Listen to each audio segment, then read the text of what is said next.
Good morning and welcome to another edition of Lovin Daily, brought to you by Browns and You. I'm your host, Chris Cardona, joined today by Julian Bonici. How are you, Julian? I'm very good. How are you, Chris? Good, thank you. Wednesday midweek, let's get straight into the headlines. So, yesterday, NGO Repubblica warned of more street protests and called for Chris Cardona, former economy minister, to be expelled from the Labour Party. Malta reacts to the US protests and riots after the George Floyd murder, and also tensions are flaring in the Marsa Open Centre. A man was given a €10,000 COVID fine, is looking for an amnesty. So a man who was given a €10,000 fine is probably one of the few people who really agrees with this amnesty mentioned by Prime Minister Robert Abela. Malta yesterday revealed a number of measures, how a number of measures are going to work in Friday's reopening. And talking about our new normal. The new normal still has lots of traffic. So the guy talking about the normality of 45-minute traffic jams and what that means for all of us. Let's start with the first story, Julian. Tell us a bit about what the NGO Repubblica had to say after the court case that you attended of the Jürgen Fenech hearing on Monday. Yeah, so essentially activist group Repubblica has warned that Malta is still a mafia state. After state witness Melvin Toma appeared to implicate deputy leader Chris Cardona in the assassination of journalist Daphne Caruana Galizia. So just to get down to the nitty-gritty briefly, what happened in court. So lawyer Jason Azzopardi was questioning Toma over an alleged 350,000 fee put towards the assassination. And that fee was revealed in secret recordings between Toma and Fenech. Toma, under questioning, at least seemed to reveal that Cardona at least had a financial relationship with Alfred De Giorgio, one of the alleged killers of Daphne Caruana Galizia, and actually used a middleman to pass on the money. There were even, more sensational allegations. Toma said that Fenech once told him Cardona was so worried about the murder that he actually overdosed and was hospitalized for it. Cardona has sort of dismissed the claims as lies and nonsense, but, the claims just don't stop there. Toma revealed another link between the De Giorgios and Cardona, that like an intermediary, David Gott, actually warned the De Giorgios that if they tried to pin the murder on Cardona, he would kill them. This, as I was saying, is not the first time. Cardona's number was the only one found on Alfred De Giorgio's phone. De Giorgio's daughter had a job within his ministry, and there are even claims that he was attempting to get a medical marijuana license for the De Giorgio brothers. The list goes on and on, Chris, and the Prime Minister, I think, needs to take action. It must be said that, when Keith Schembri was very much under the spotlight, there was that letter, right, that seemed to go from Keith Schembri via a doctor to Jürgen Fenech to pin the murder on Chris Cardona. And here we have the state's witness. Remember, Melvin Toma was given a presidential pardon by Joseph Muscat at the time when Keith Schembri was still his chief of staff. And has given this sort of credibility to Melvin Toma, who has often downplayed Keith Schembri's involvement on the witness stand. So I think what's important over here is we have a big conflict, and the conflict needs to be dealt with, I think, by Robert Abela, among other people, because we cannot have a situation where the state witness, the person we're giving a presidential pardon to, is caught with.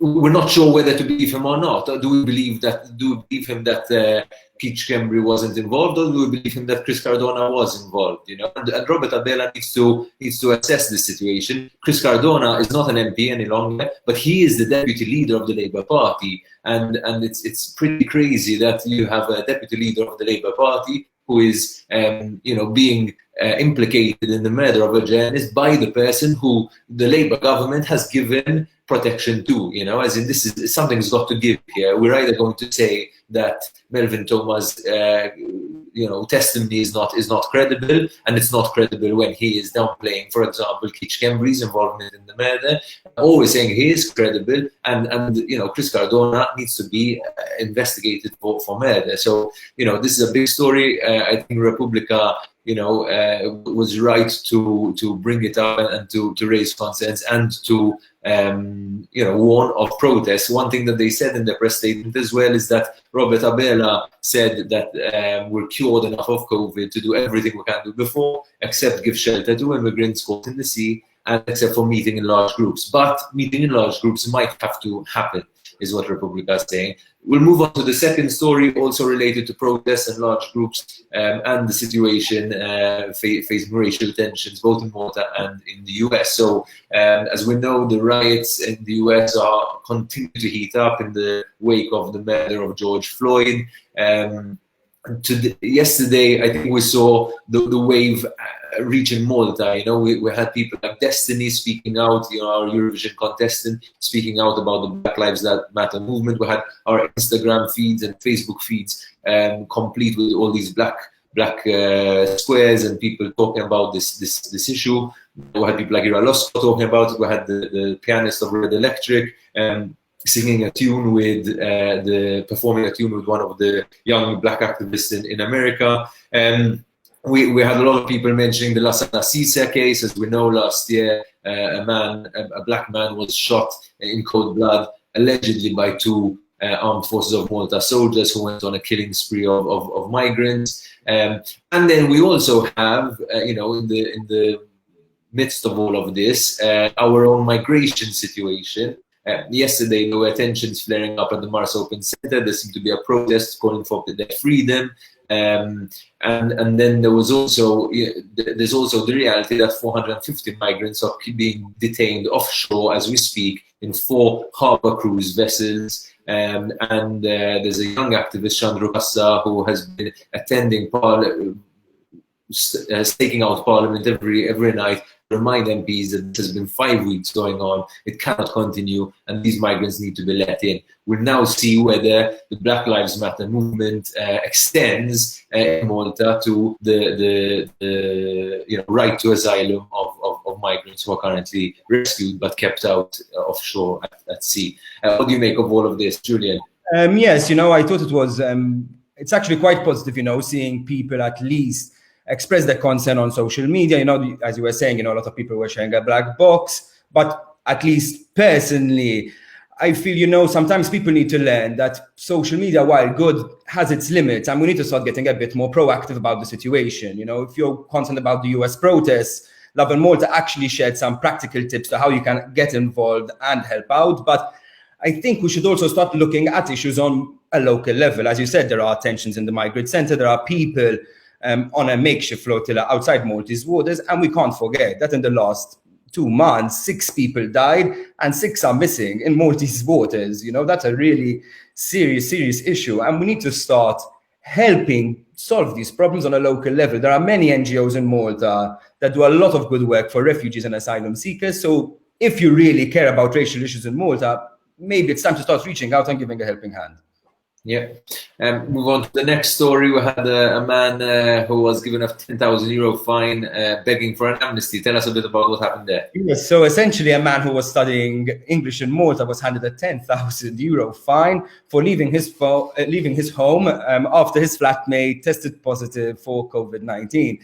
Now he's sort of calling for amnesty following the unfair way he was fined and is waiting for his appeal to be heard in court. So obviously this comes after Abela's, I guess, uncertain proposal on a amnesty mechanism. This guy was fined €10,000 when he actually should have been fined €3,000. It's quite a murky story.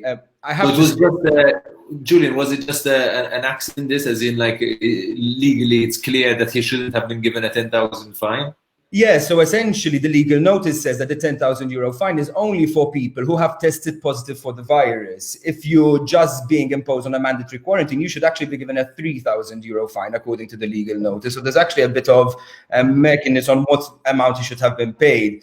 I have to say, though, Chris, the reaction online was quite ferocious. They criticized him. They told him, listen, you sort of broke the law and you have to pay the consequence for it. But at the end of the day, this sort of comes after so much confusion brought on by Abella's statement, that even though he might say an old woman is going to apply for amnesty, the mechanism will be open for everyone. So somebody from Floriana, somebody who went to Floriana, the Floriana celebration, somebody who went to the parties in Slim, or somebody who has broken the rules can still apply and potentially make an argument and get off scot-free from paying that fine.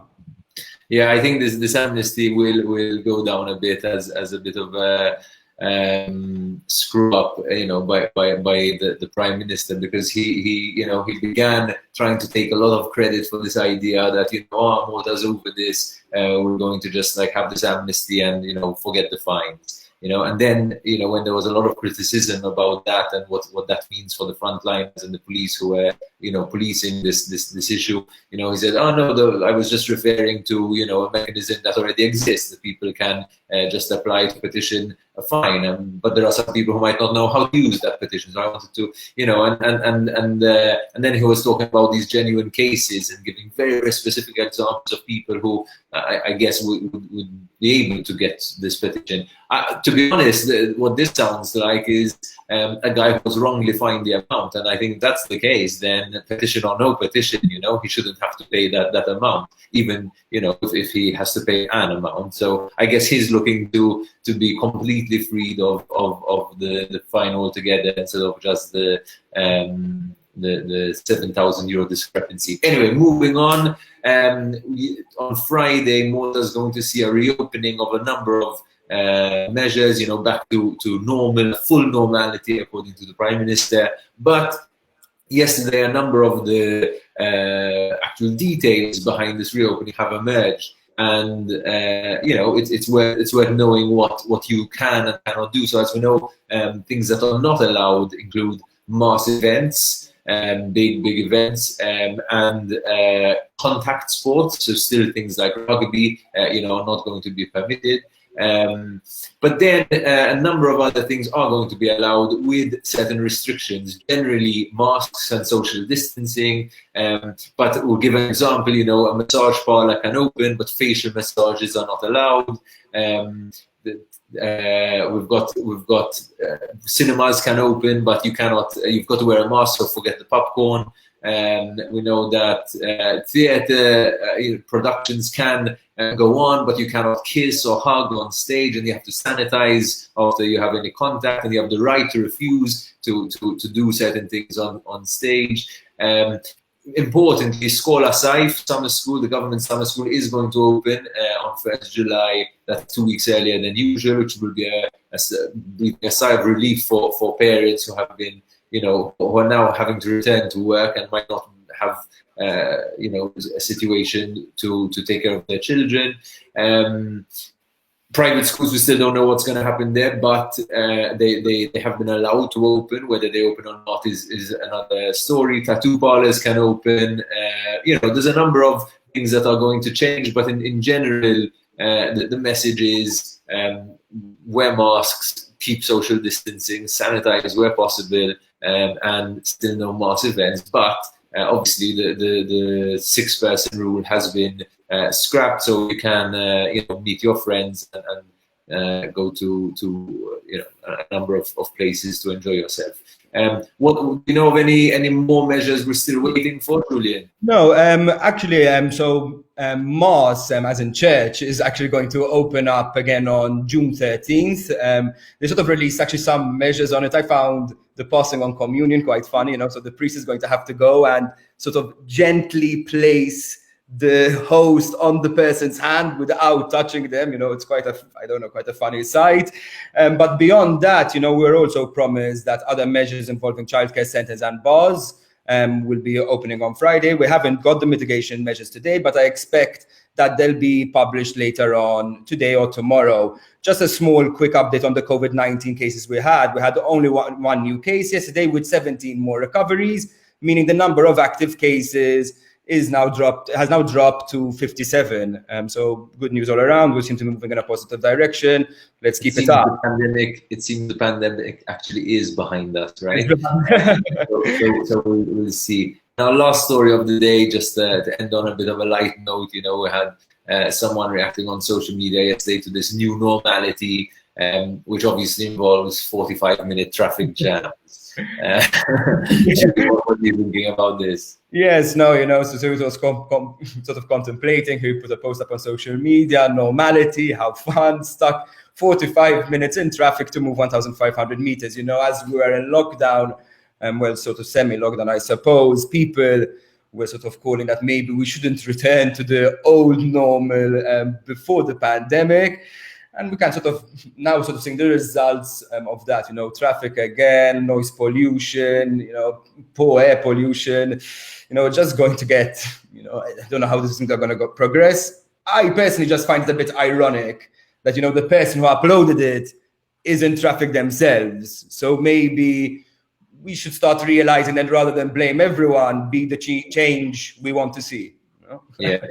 And as people start returning to the offices, us included, as people start to probably go back to physical meetings instead of Zoom meetings, the press conferences of the government are no longer going to be held on Zoom now. So I guess a lot of people hoped for COVID to change the world in a radical way.